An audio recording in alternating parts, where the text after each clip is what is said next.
talking that they've never even asked for a permit, let alone a floodplain variance or whatever, or acknowledgement.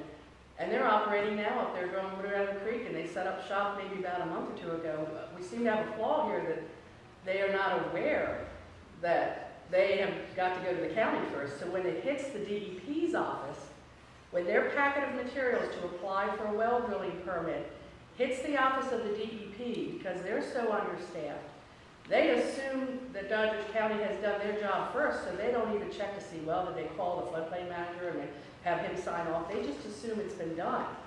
And that's what concerns me, and unfortunately, I know the FEMA guy was going to be here. I had a list of questions, but if we violated our own floodplain ordinance by not having the process in place to do it correctly, then we lose out on grants, we lose out on all kinds of construction and FEMA relief and everything else on any of the damages to those people's properties if it was allowed to happen because we didn't have our own proper procedures in place or because Jerry signed off on it. Diane, we're all new with this. We're learning. Oh, I know, and that's why we're hoping that we can straighten this out. We're trying.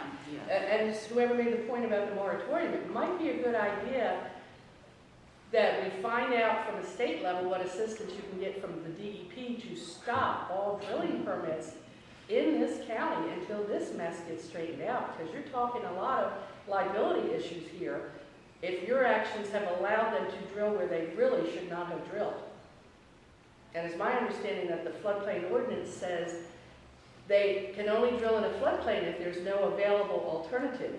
And in Joy's case, she's got 640 acres of alternative.